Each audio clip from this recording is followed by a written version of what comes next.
The wind was a thief, stealing the heat from her bones and the hope from her heart. It screamed across the plains, a raw, incessant sound that scraped against the silence of her life. Alara stood on the porch of the small sod house, one hand gripping the rough-hewn post so tightly her knuckles were white stones against her chapped skin. Before her, the world was a churning sea of brown. Dust, fine as milled flour, coated everything. The withered stalks in her vegetable patch, the dry-rotted planks of the water trough, the very air she strained to breathe. It was the third day of the storm, and the sun was a forgotten memory, a pale cataract I lost behind a shroud of grit. Inside the house, the silence was heavier still. It was the silence of a life halved, of echoes that had nowhere to go. Thomas was gone 6 months now, taken by a fever that had burned through him with the speed and fury of a prairie fire. He had left her with this square of unforgiving land, a half-finished dream, and a loneliness so vast it felt like a physical presence in the room with her. The townsfolk in Redemption, a day's ride away, had offered their pity. It had felt thin and brittle, like old lace, and carried with it the unspoken judgment that this land was no place for a woman alone. They expected her to fail, to sell the homestead for a pittance to a man like Jedediah Thorne and retreat to some small, respectable life as a seamstress or a laundress in the dusty backstreets of the town. The thought was a burr under her skin, a constant, low-grade irritation that fueled a stubbornness she hadn't known she possessed. But stubbornness did not fill a water barrel. She looked toward the well, its wooden housing barely visible through the haze. The bucket came up lighter each day, the water at the bottom murky with silt. Soon there would be nothing. Her stores were dwindling, too. The last of the salted pork, a few sacks of flour infested with weevils, a dwindling pile of withered potatoes in the root cellar. Fear was a cold knot in her belly, a more constant companion even than the grief. Grief was a tide, receding and returning, but fear was the bedrock beneath it all. It was the fear of starvation, of thirst, of the coming winter. It was the fear of the sheer, crushing emptiness of the plains, of the coyotes that yipped and howled in the gloaming, their calls sounding like the laughter of mad gods. She drew the thin shawl tighter around her shoulders, the wool scratchy against her neck. The dust had worked its way into everything, a fine grit on her tongue, in her eyes, under her fingernails. It settled in a fine layer on the pine table where she and Thomas had eaten their meals, on the patchwork quilt she now slept under alone, on the pages of the single book she owned, its words a comfort she could no longer seem to grasp. She felt as if the land itself were trying to bury her, to scour her away until nothing remained but bone and memory. The world had been reduced to this small, fragile house and the malevolent, whipping wind. It was a siege, and she was the sole defender of a fortress already crumbling from within. Her gaze drifted to the barn. The milk cow, Bessie, had gone dry a week ago, her own body succumbing to the lack of good water and forage. The chickens had stopped laying. The land was dying, and she was tied to it, a solitary root in poisoned soil. Thomas had seen promise here. He had spoken of soil rich and black beneath the prairie grass, of a future bright with wheat fields and the laughter of children. He had looked at the endless sky and seen freedom.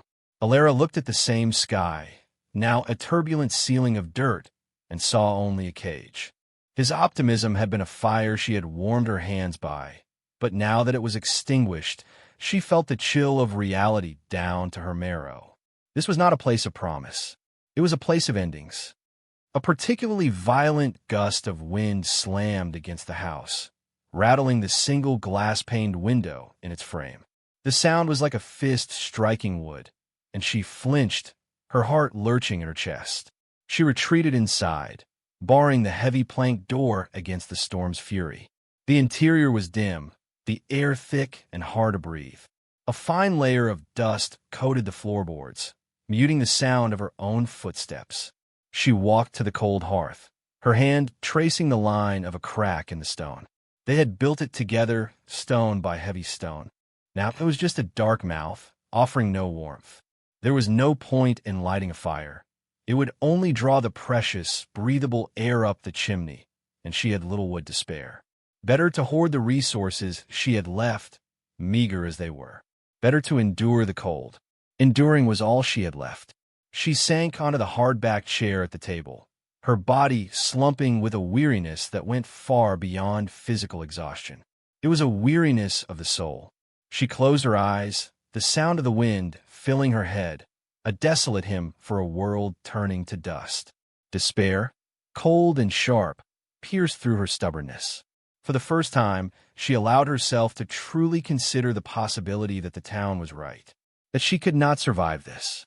The thought was not a surrender, not yet, but it was a crack in the dam of her resolve, and through it, a terrifying flood of hopelessness began to seep.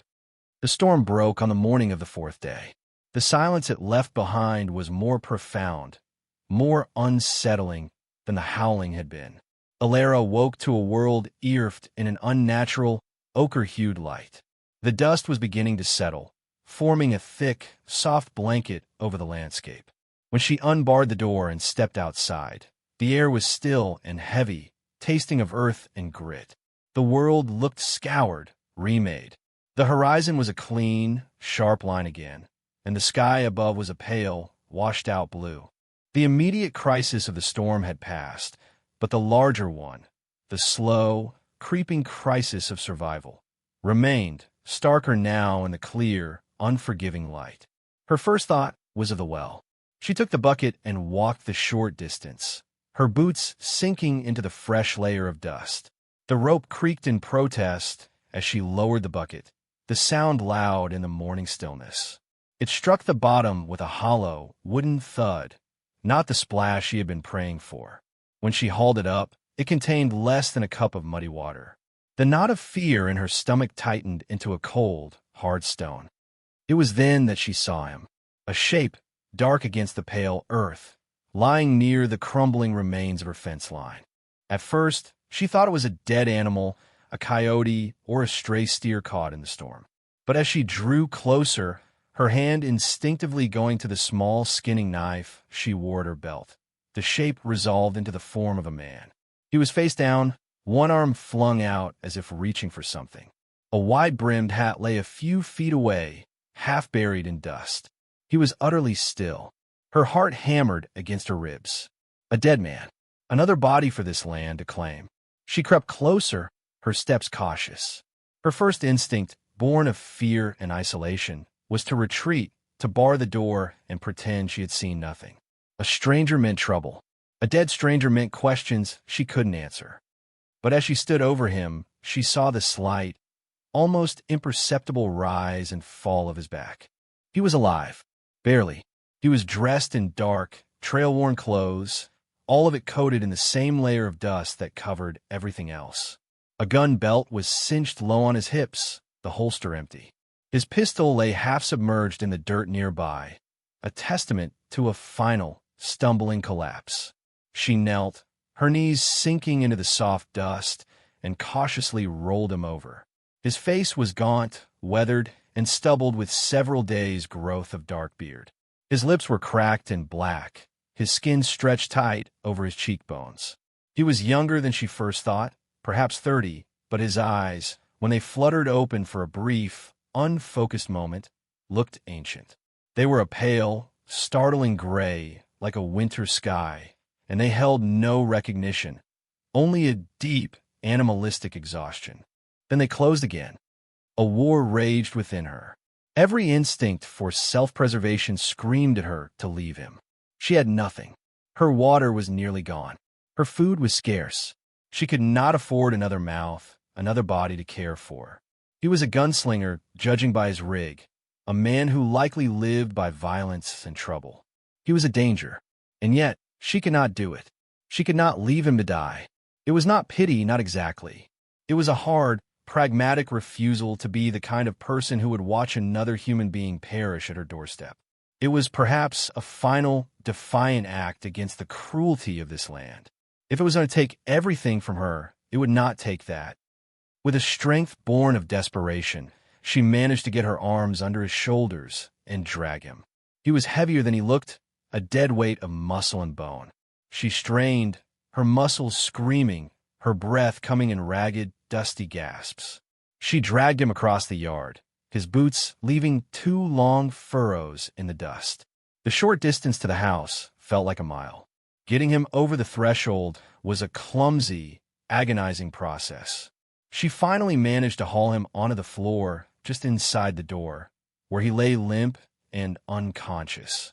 She stood over him, panting, her hands on her hips.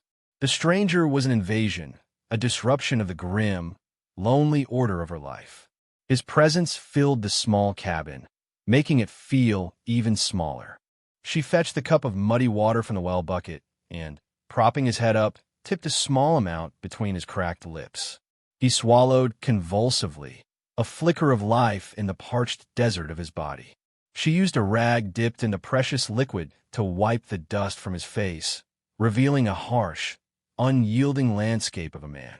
There were lines of hardship etched around his eyes and mouth, a faded white scar that cut through one dark eyebrow. This was not a man accustomed to softness or ease. For the next 2 days, he drifted in and out of consciousness. She gave him sips of water, thinning her already meager cornmeal porridge with it to make a gruel she could spoon into his mouth. She tended to him with a detached efficiency, a grim sense of duty. She did not speak to him, and he did not speak to her. During his lucid moments, his pale gray eyes would follow her as she moved about the cabin, watchful and silent.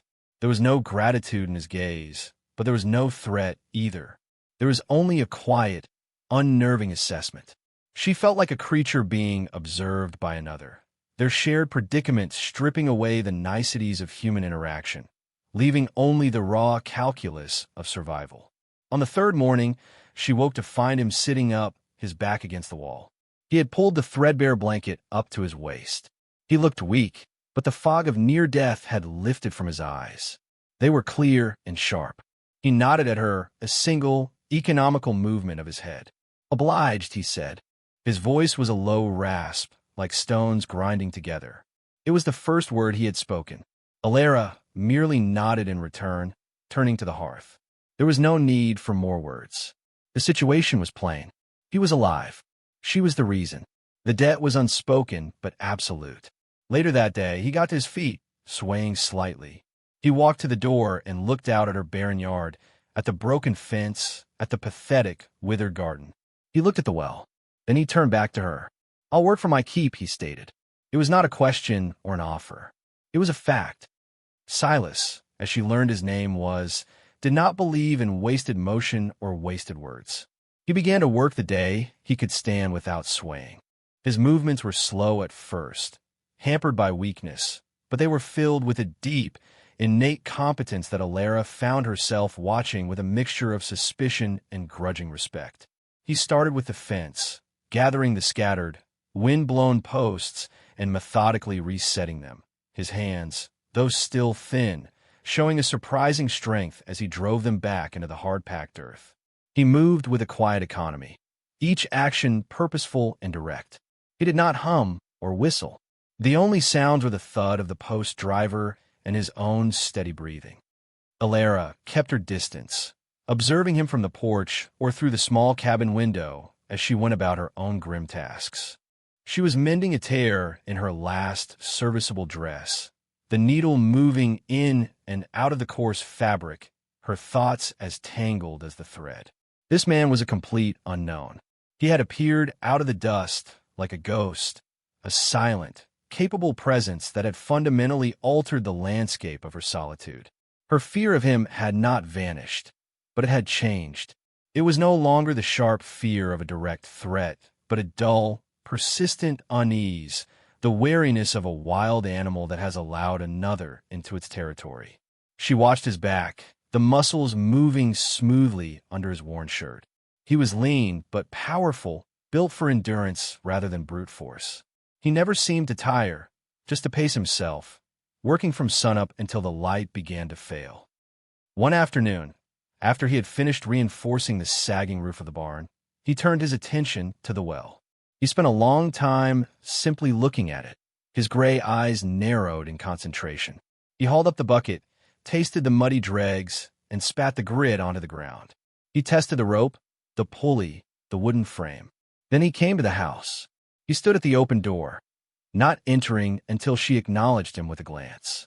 "The well," he said, his voice still rough from disuse. "It's shallow, dug in the wrong season." The water tables dropped. Ilera said nothing. She knew this. Thomas had dug it in a hurry during a wet spring, convinced it was deep enough. It was one of many small miscalculations that, added together, had led to her current predicament. Silas seemed to read the story in her silence. "I can deepen it," he said.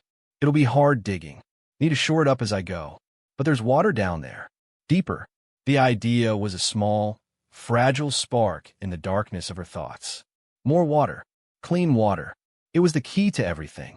To the garden, to the animals, to her own survival. But the task was immense and dangerous.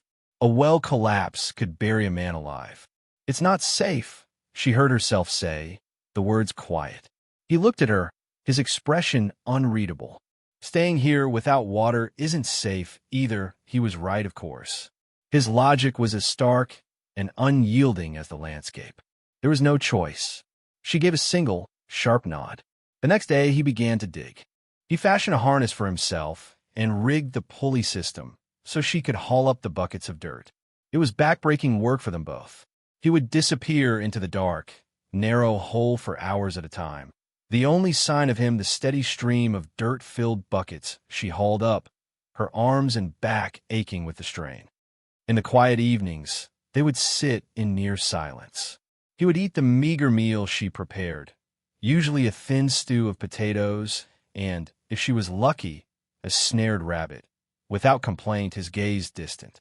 She found herself wondering about him, about the life that had etched those lines on his face and put that scar through his eyebrow. Where had he come from? What was he running from? Gunslingers were always running from something. The law, a rival, their own past. She would catch him looking at the worn pistol he had cleaned and oiled with meticulous care, now resting on the mantelpiece. His hands would sometimes flex, as if remembering its weight. One evening, as she was washing the 2 plates they owned, a memory surfaced, sharp and painful. It was of Thomas, sitting at this very table, his face alight with enthusiasm as he unrolled a map and showed her the plot of land he had bought. "It's a new beginning, Ilera," he'd said, his voice full of a conviction she could never fully share. "A place to build something that's ours. No more working for other men. Our own sweat, our own soil." He had been so sure, so blinded by the dream that he had failed to see the harsh reality. He hadn't seen the short grass prairie that resisted the plow, the fickle rains, the brutal, soul-crushing winters. He had seen a paradise, and she had tried to see it through his eyes, but she had always felt the cold dread lurking at the edges of his bright vision. After he died, the preacher from Redemption had visited, his eyes full of pious pity. "The Lord gives, and the Lord takes away, Mrs. Miller," he had intoned, patting her hand. Perhaps this is a sign that a woman's place is not to wrestle with the wilderness. "Mr. Thorne has made a charitable offer for this land." The words had been meant as comfort, but they had felt like a cage closing around her. They all saw her as a problem to be managed, a weak thing to be sheltered or disposed of. None of them saw her. They saw only a widow, a liability. Now, as she watched the silent man by the hearth methodically sharpening a shovel blade with a whetstone, she felt a strange and unwelcome stirring of something that was not quite hope, but a lessening of despair. He did not look at her with pity. He looked at her as he looked at the well or the fence, as a part of the landscape, a problem to be solved, a thing to be worked with. In his stark, unsentimental assessment, there was a strange kind of respect she had not realized she was starving for. The smell of smoke was the first warning, a scent that did not belong in the clean, dry air. Ilera was weeding the small patch of earth she stubbornly called a garden when she caught the acrid tang on the breeze. She straightened up, her back protesting, and scanned the horizon. To the west, a hazy, brownish-yellow plume was rising against the brilliant blue of the sky. It was low and wide, spreading like a stain. A prairie fire. Her blood ran cold. She had heard stories from other homesteaders, terrifying tales of fires that moved faster than a galloping horse, consuming everything in their path, leaving behind a blackened, sterile wasteland. The grass, cured to a crisp by the long drought, was a field of tinder waiting for a spark. She ran toward the house, her heart pounding a frantic rhythm against her ribs. Silas! Her voice was tight with panic. He was at the well, hauling up a bucket of dirt. He heard the urgency in her call and looked up, his face already smudged with soil. He followed her gaze to the west, and his body went still. For a long moment, he just watched, his eyes narrowed, calculating wind, speed, and distance. There was no panic in him, only a swift, cold appraisal of the threat. "It's moving fast," he said, his voice flat. "Wind's behind it." He pulled himself from the well pit, his movements economical and swift. "Get the animals in the barn. Fill every bucket, every trough, anything that will hold water." His commands were clipped, precise. In the face of this new, terrifying crisis, her own panic receded, replaced by the clear, sharp focus of his instructions. There was no time for fear. There was only time for work. She untethered Bessie from her grazing spot and herded the cow and the few remaining chickens into the relative safety of the sod-walled barn, its thick walls offering some protection from the heat. Meanwhile, Silas worked the well with a frantic, desperate energy, hauling up bucket after bucket of the precious, hard-won water. The deeper water he had reached was clearer, colder. They filled the barrels, the trough, the cooking pots, their movements synchronized in a silent, desperate dance. The sky was darkening, the sun turning a sickly, apocalyptic orange behind the advancing smoke. The air grew thick and hot, and the distant, gentle roar of the fire was now a constant, menacing growl that vibrated through the soles of her feet. Ash began to fall, delicate black snowflakes that landed on her arms and face, a grim harbinger of the destruction to come.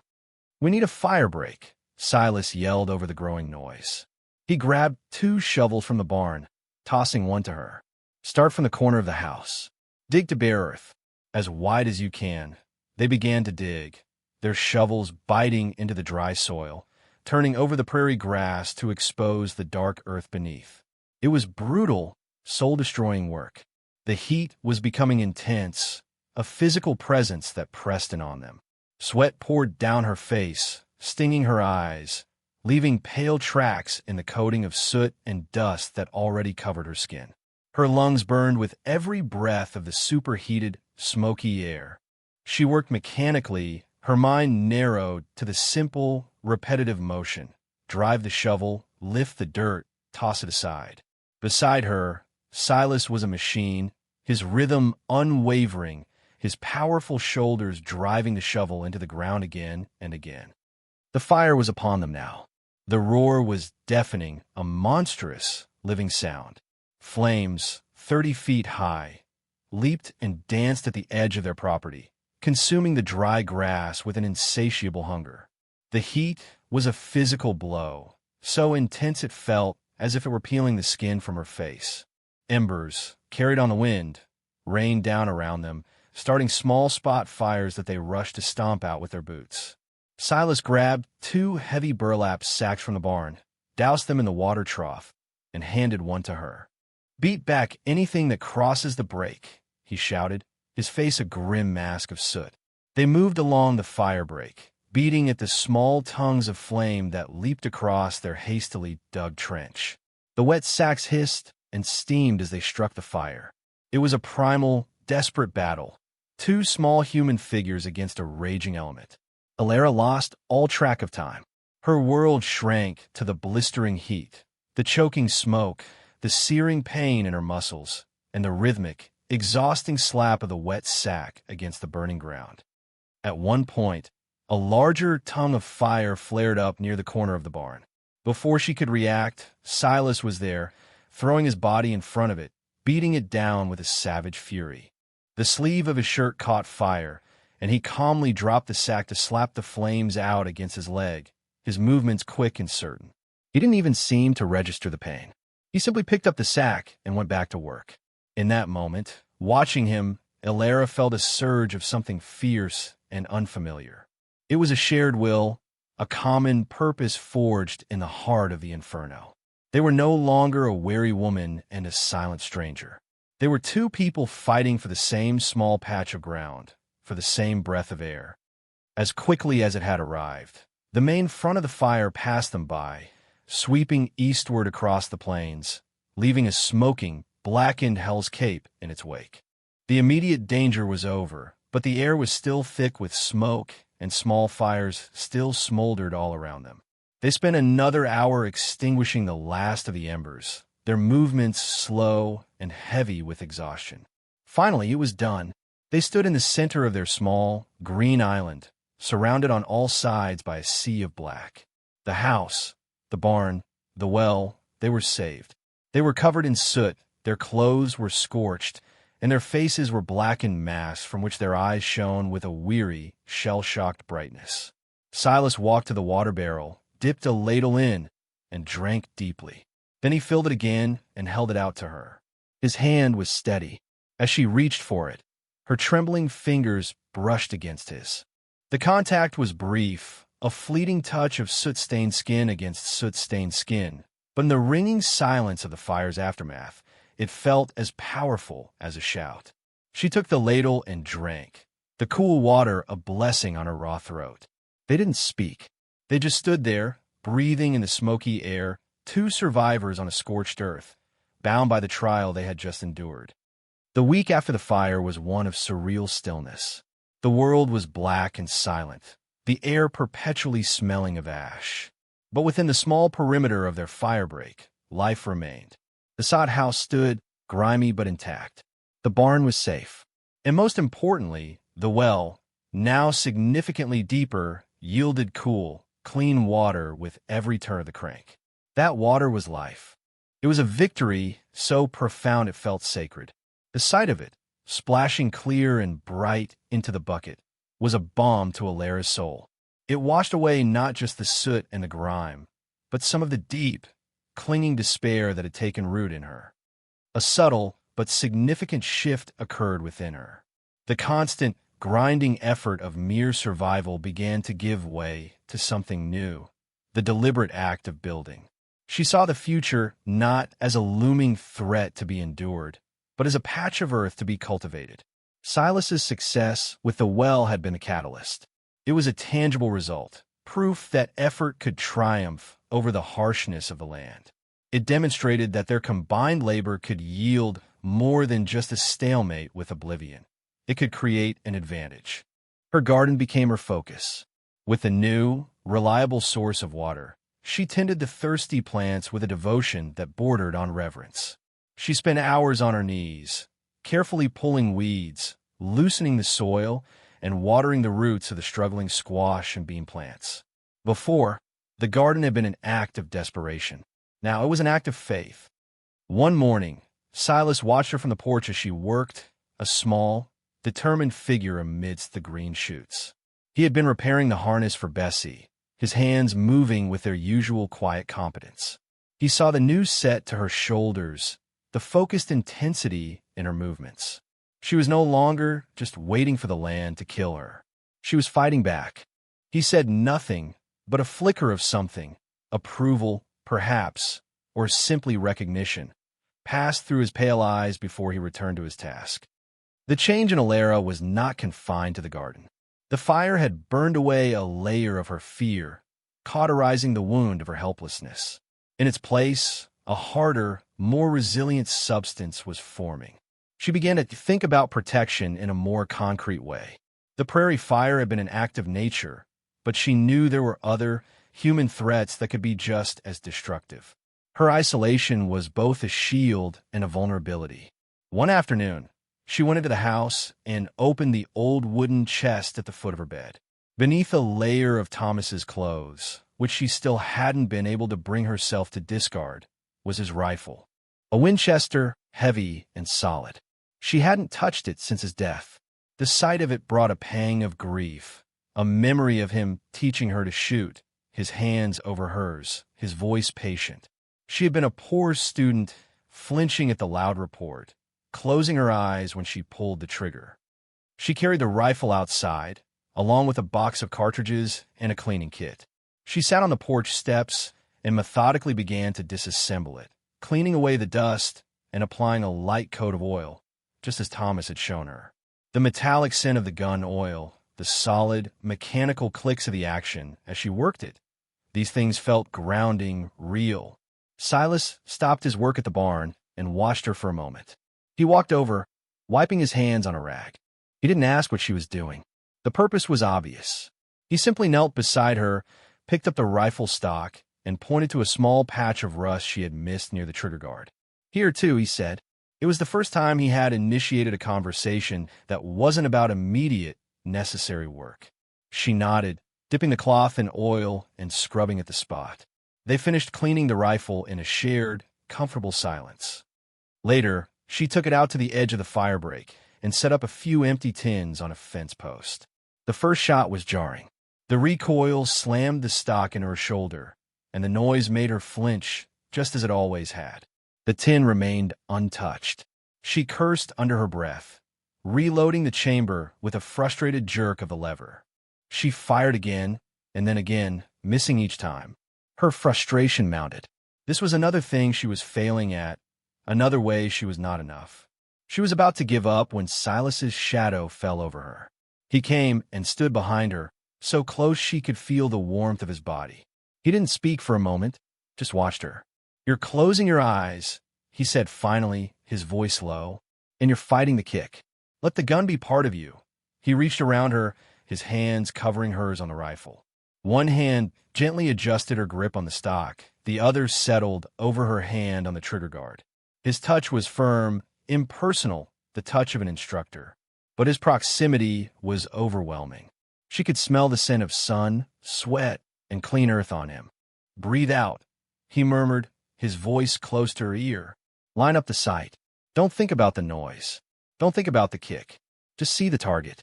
When it's clear, you squeeze." Smoothly, she did as he said.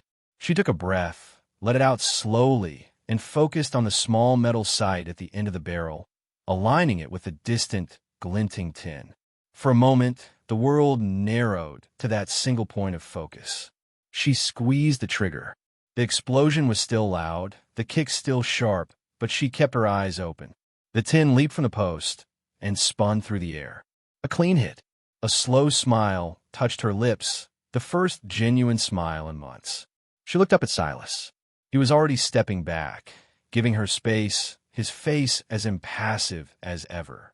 But his eyes held that same flicker of quiet approval. "Again," he said, and then walked away, leaving her to practice alone. She reloaded the rifle, her movements more confident now.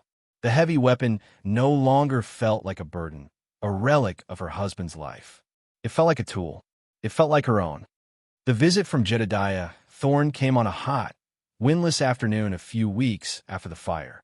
The air was thick and still, amplifying the sound of the lone rider's approach. Alara saw the dust cloud first, a small, lazy plume on the horizon that slowly resolved into a man on a fine-looking bay horse. She felt an immediate clenching in her gut. Visitors were rare and seldom brought good news.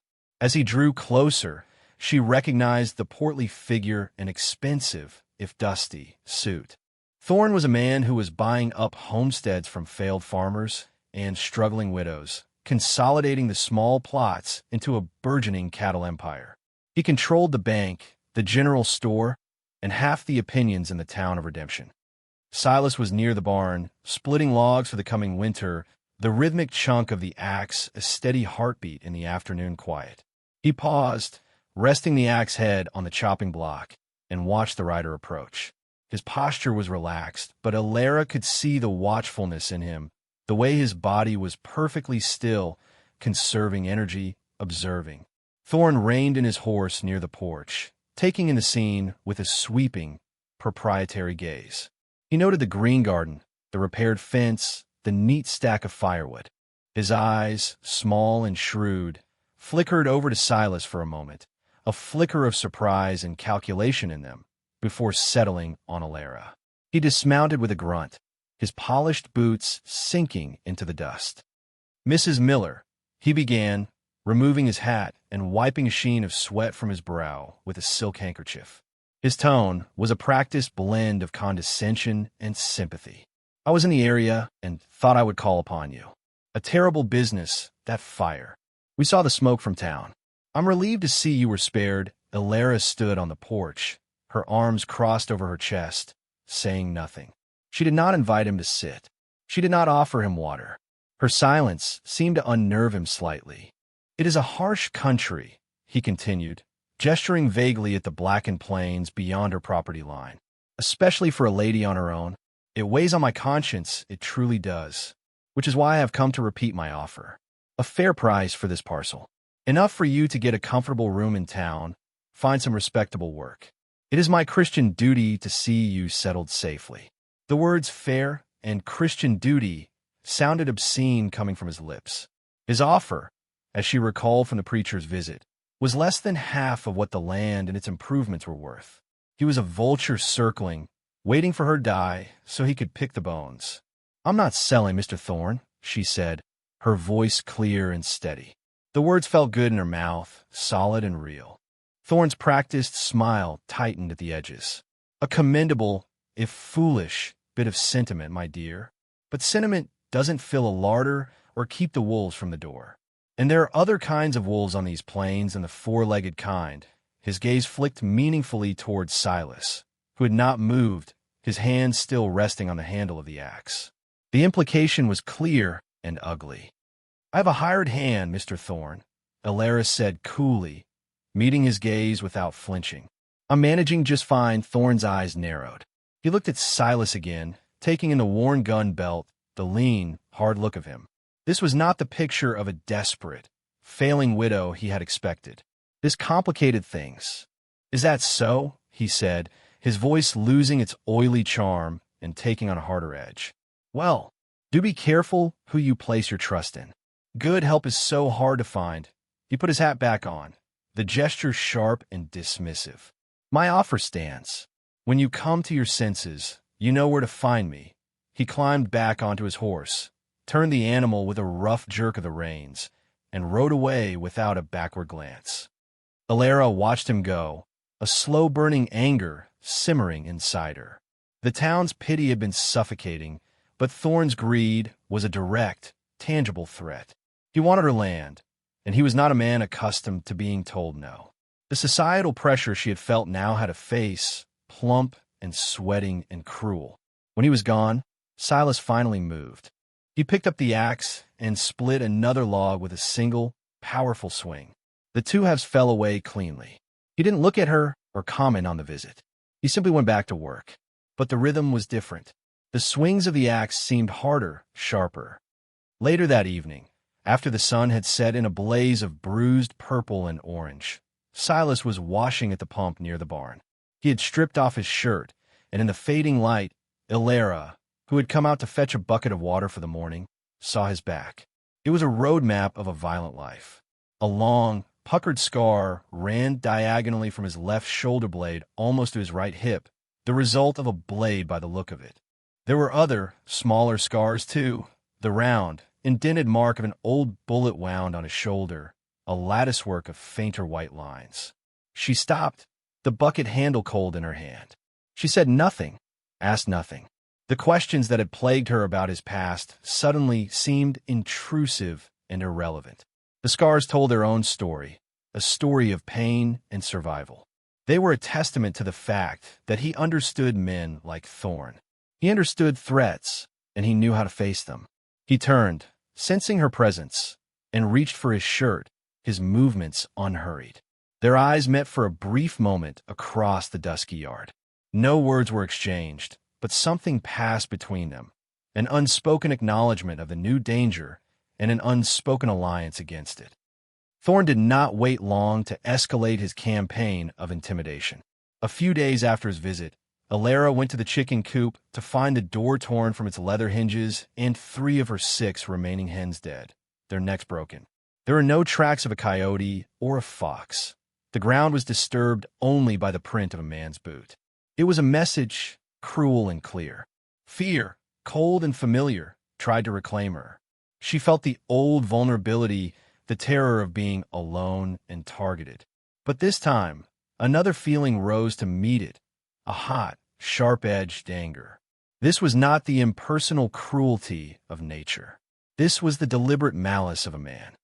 When Silas saw the dead birds, his face became a mask of cold fury. The muscles in his jaw tightened, and his pale eyes went flat and hard, like chips of ice. He examined the boot print in the dirt, then methodically repaired the coupe door, his movements precise and angry.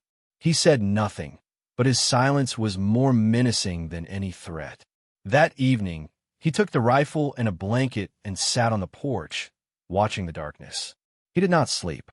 Alara lay in her bed, the rifle's absence from the corner of the room making the space feel empty.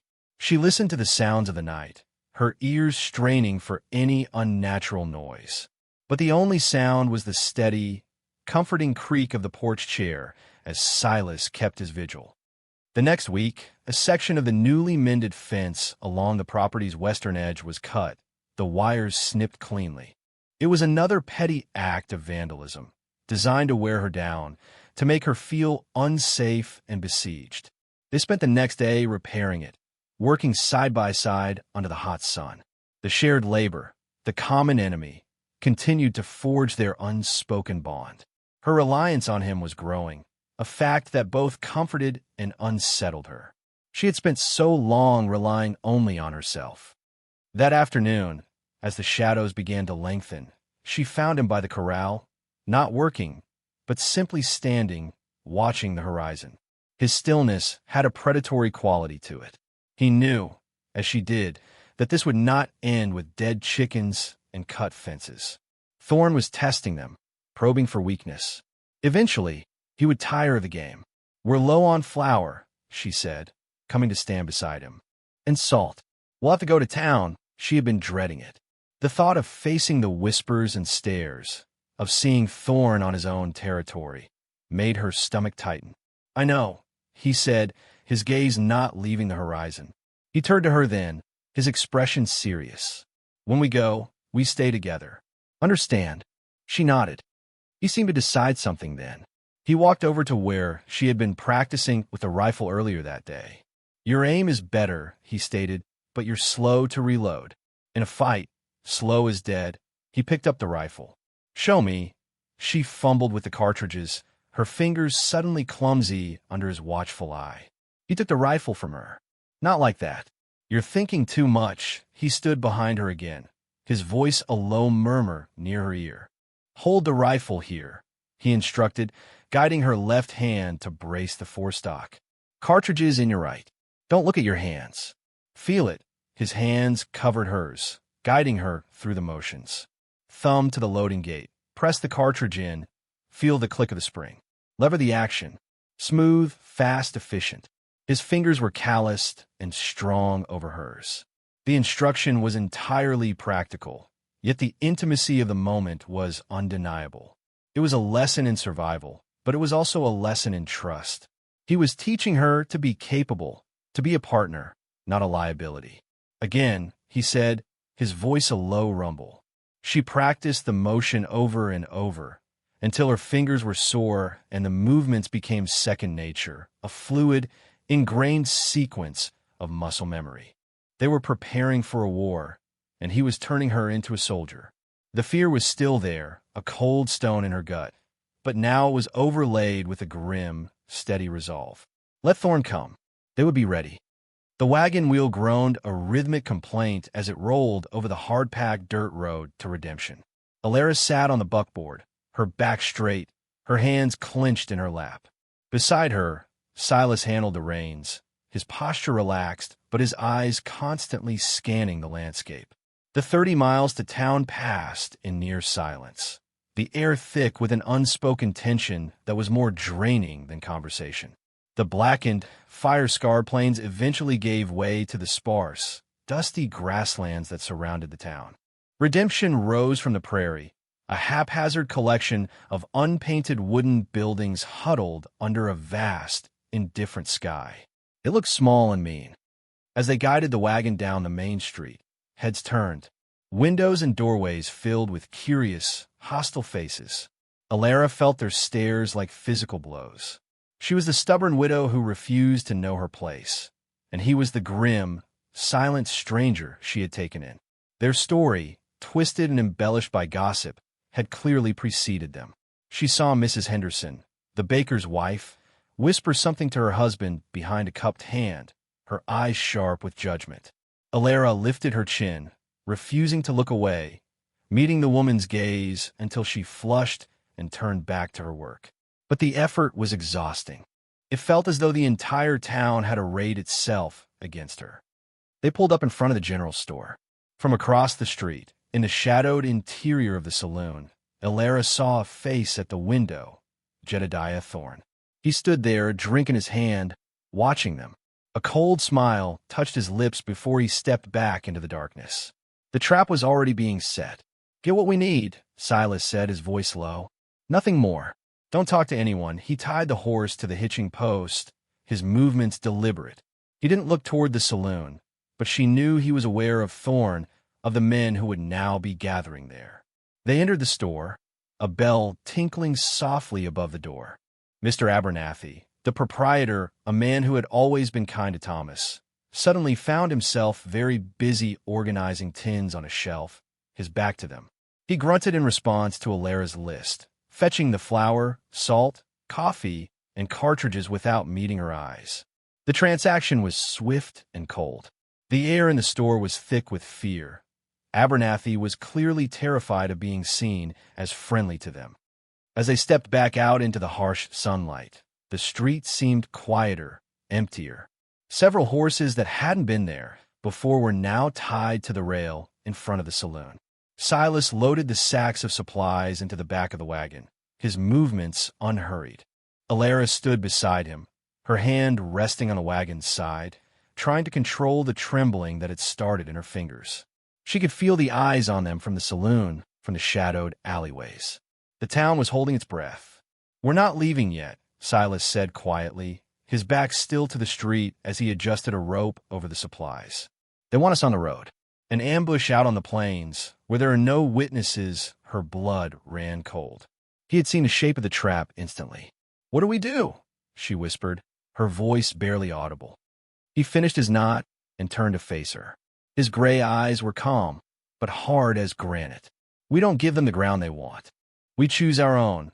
He looked across the street at the saloon, its bat-winged doors stirring slightly in the breeze. Solid walls. 2 exits, front and back. A bartender who doesn't want his place shot to pieces. "It's the best ground we're going to get." The idea of walking into that den of hostile men was terrifying. It felt like walking into a cage. But she saw the cold logic in his words.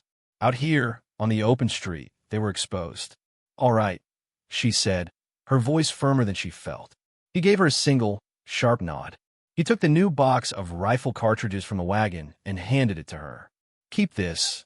Then he untied his own horse from the back of the wagon. It was a lean, rangy beast that had the same look of tough endurance as its master. He swung up into the saddle. He didn't take the reins of the wagon.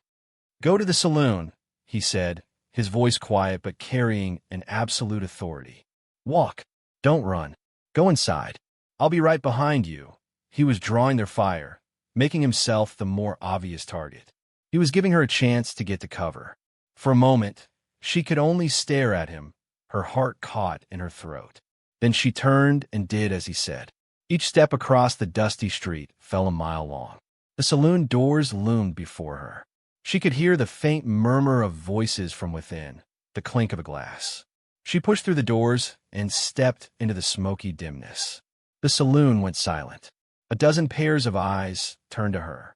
She saw 3 men standing at the bar who were not locals, rough men with a hard, empty look of hired guns. The bartender, a nervous man with a drooping mustache, froze, a rag in his hand. Alara walked past them, her head held high, and took a position against the far wall, near the back door, just as the door swung open again and Silas stepped inside, letting them swing shut behind him. The trap was sprung, but they were the ones who had walked into it on their own terms. The silence in the saloon was absolute, a thick, pressurized void that seemed to suck the air from the room. It was broken only by the buzzing of a single, fat fly near a sticky patch on the bar. Silas stood just inside the door, his body framed by the bright, dusty light from the street. He didn't draw his weapon. He simply stood there, his pale eyes sweeping the room, assessing every man, every shadow, every possible angle of attack. His stillness was more intimidating than any overt threat. He was a predator who had just walked into a den of lesser beasts, and they all knew it. The three hired guns at the bar shifted their weight, their hands hovering near their hips. The bartender looked from them to Silas, his face pale with sweat. He wanted no part of this. Alara pressed herself back against the wall, her heart hammering so hard she could feel the vibration through her entire body. She clutched the box of cartridges in her hand, the sharp corners digging into her palm. She watched Silas. He took 2 slow steps into the room, moving away from the door, his gaze finally settling on the leader of the hired men, a big, bearded man with a cruel twist to his mouth. "Thorn send you?" Silas asked, his voice a low, conversational rumble that nonetheless carried to every corner of the silent room. The bearded man smirked. "You're a long way from home, friend. This town don't take kindly to your sort. I'm not your friend," Silas replied, his voice dropping even lower, colder. "And this isn't my town." That was the signal. The world erupted in a cacophony of violence. The bearded man went for his gun, but Silas was faster. Impossibly fast. His pistol seemed to leap into his hand, and the saloon exploded with the deafening roar of its report. The bearded man staggered back, a look of shocked surprise on his face, a dark stain blossoming on his chest. He collapsed, his fall seeming to happen in slow motion. At the same instant, Silas threw himself to the side, diving behind an overturned poker table as the other 2 men opened fire. Splinters flew from the wooden bar. A bottle of whiskey shattered, spraying amber liquid and shards of glass. Alara screamed, a raw, involuntary sound, and scrambled for cover, dropping behind the long, solid plank of the bar. Gunsmoke filled the air, acrid and choking. The noise was overwhelming, a continuous series of deafening blasts that hammered at her ears. From her position, she could see Silas, crouched behind the table, firing with a calm, deadly precision. One of the gunmen yelped and clutched his shoulder, his own pistol clattering to the floor. The third man, smarter than the others, had taken cover behind the end of the bar, not far from her. She could hear his ragged breathing. She pulled Thomas's rifle from her shoulder, her hands shaking so badly she could barely work the lever action to chamber a round. The metallic click sounded impossibly loud. The gunman heard it. He peered around the edge of the bar, his eyes wide, and saw her. He grinned, a nasty, triumphant expression, and started to raise his pistol. A shot rang out from Silas's position, and the wood splintered just inches from the gunman's head, forcing him back. It was a warning shot, a calculated move to draw his attention. It worked. Silas was pinned down, exchanging fire with the man at the end of the bar. Alara could see him through the gaps in the table legs. She saw him flinch. A sharp, sudden movement, and a dark patch appeared on his left sleeve, high on the arm. He was hit. He fired his last 2 shots, forcing the man back into cover. And then there was a click, the terrible final sound of an empty gun. He was exposed. He was wounded. For a heart-stopping moment, he looked across the smoky floor, his eyes finding hers. His face was grim, etched with pain and fierce concentration. He shoved his heavy Colt pistol across the dusty floorboards. It spun and skidded, coming to a stop just inches from her hand. "Reload my pistol, Darlin," he asked, his voice a low, strained rasp. The word Darlin struck her with the force of a physical blow. It was the first and only term of endearment he had ever used, a single, extraordinary word spoken in the heart of a gunfight. It was a plea, a command, and an expression of trust so absolute it stole her breath. For a second, she stared at the gun, her mind frozen. Then, the training, the hours of practice, took over. Her shaking hand steadied. She snatched up the pistol. It was hot, heavy, smelling of gunpowder. She broke it open, ejected the spent casings, their faint tinkle lost in the ringing in her ears. She grabbed the box of cartridges she clutched, her fingers no longer fumbling, but sure and swift. She slid fresh rounds into the cylinder. 1, 2, 3, 4, 5, 6. She snapped the gun shut, the solid click of declaration. She was no longer a spectator. She was a participant. She slid the reloaded pistol back across the floor to him. As his hand closed around the grip, the gunman at the end of the bar chose that moment to make his move, rising from cover to take a final, killing shot. But Alara was already moving. She brought Thomas's rifle to her shoulder, the stock fitting snugly, familiarly. She didn't flinch. She didn't close her eyes. She breathed out, saw the target, and squeezed the trigger. The rifle bucked against her shoulder, and across the room, the gunman jerked, his shot going wide into the ceiling before he crumpled to the floor. The partnership was complete. The gunshots' echo faded, replaced by a profound, ringing silence. The air was thick with smoke, hanging in dense, stratified layers in the dim light, catching the sunbeams that lanced through the bullet holes in the walls. The smell of gunpowder, spilled whiskey, and blood was overpowering. Alara remained crouched behind the bar, the rifle still pressed her shoulder, her heart a wild drum against her ribs. The only movement was the slow, lazy spin of ceiling fan and the drip of whiskey from the shattered bottle. It was over. Slowly, she lowered the rifle, its barrel hot. She looked across the room. Silas was getting to his feet, using the overturned table for support. His face was pale beneath the grime, his left arm hanging limp at his side, the sleeve of his shirt soaked in a spreading stain of dark crimson. He held his reloaded pistol in his right hand, its muzzle pointed at the floor. Their eyes met through the haze. The noise and chaos of the past few minutes fell away, leaving only this silent, charged connection. In his gaze, she saw pain, exhaustion, and something else, something that looked like fierce, quiet pride. He gave her a single, almost imperceptible nod. It was an acknowledgement, a thank you, a confirmation of everything that had passed between them. She pushed herself to her feet, her legs unsteady. The devastation in the room was shocking. 3 bodies lay sprawled on the floorboards. Broken glass and splintered wood were everywhere. The bartender was huddled behind the far end of the bar, his eyes wide with terror. From the street, she could hear shouting, the sounds of the town slowly coming back to life, drawn by the violence. Ignoring the chaos, she walked towards Silas. Her movements felt stiff, unreal, as if she were watching herself from a great distance.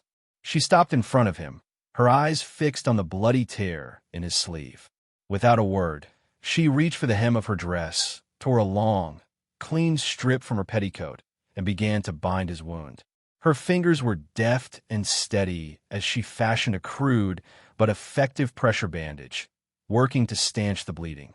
He stood perfectly still, allowing her to tend to him, his breathing harsh in the quiet room. Up close, she could see the lines of pain etched around his mouth, but he made no sound. Their shared proximity was intense, a small, quiet island in the middle of the carnage. This simple, practical act, binding a wound, felt more intimate than any touch they had shared before.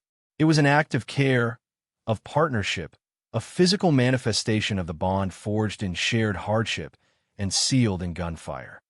When she finished, she tied the knot tightly, and her hands rested for a moment on his arm. He looked down at her, and the carefully constructed walls of his stoicism seemed to crack for just an instant, revealing a flash of vulnerability, of gratitude so profound it needed no words. At that moment, the batwing doors were pushed open, and the town marshal, a portly man whose main qualification was his ability to stay out of trouble, peered inside, his face ashen. Thorn was behind him, his face a mask of fury and disbelief. He saw his hired men dead on the floor, and his eyes fixed on Silas and Alara with pure hatred. "This is murder!" Thorn spat. Silas turned his head slowly, his gray eyes locking onto Thorn's. "This is what happens when you mistake a woman's solitude for weakness," Silas said, his voice dangerously soft. "This is my land," he added, looking from Thorn to the marshal. Self-defense, the marshal, Seeing 3 dead gunmen and 1 wounded homesteader, and knowing Thorne's reputation, made the path of least resistance decision. "Looks that way to me," he mumbled, refusing to meet Thorne's furious glare. They walked out of the saloon, leaving the mess for the town to clean up. The street was crowded now. The townsfolk gathered in hushed, staring groups. But the nature of their stares had changed. The judgment and pity were gone, replaced by a mixture of fear and awe. Alara walked with her head held high, meeting their gazes. She was no longer the poor widow miller. She was the woman who had survived. They collected their wagon and started the long journey home, leaving redemption behind them without a backward glance. The silence on the ride back was different from the one on the way in. It was not a silence of tension, but of quiet contemplation, of shared experience too deep for words. Back at the homestead, the familiar landscape felt like a sanctuary. The setting sun painted the sky in soft hues of rose and gold. Alara helped Silas from his horse, his movements stiff with pain. Inside the cabin, she gently cut away the blood-soaked sleeve and properly cleaned and dresses wound. He had been lucky. The bullet had gone clean through the fleshy part of his upper arm. As she worked, she thought about the woman she had been just a few months ago, the woman who had stood on the porch and watched the dust storm, convinced she was about to be buried. That woman was a stranger to her now. She had been forged into someone new in the crucible of this harsh, beautiful land, someone who could face down fires, dig wells, and reload a pistol in the middle of a gunfight. She had found a strength she never knew she possessed, not in spite of her hardship, but because of it. Her resilience had been there all along, a deep, untapped aquifer waiting for the right moment to be brought to the surface. When she was done, they sat at the small table as twilight fell, the soft light of a single lamp pushing back the shadows. The quiet of the plains settled around them, a peaceful, comforting blanket. She was not alone anymore. She had found strength not just within herself, but in the quiet, capable presence of the man who sat across from her. He had come into her life as a threat, a burden, and had become her partner. He had not saved her. She knew, with a fierce certainty, that she had saved herself. But he had stood with her, had shown her the tools, and had trusted her to use them. She looked at him, truly looked at him, and saw not a mysterious gunslinger, but a man as scarred and resilient as she had become. "Thank you," she said, the words simple but holding the weight of everything. He met her gaze, his pale eyes soft in the lamplight. He simply nodded, a slight, almost imperceptible movement. It was all that was needed. They were survivors. They had earned this land, this peace, with grit and gunpowder and a trust that had been built one silent, shared task at a time. The future was still an unknown country, a vast, open plain stretching out before them. There would be other storms, other threats. But as they stood on the porch together, watching the first stars appear in the deep velvet of the night sky, she felt no fear. Whatever came, they would face it. Together. The land was theirs. The silence was theirs. And for the first time, the quiet, steady beat of her own strong heart felt like home.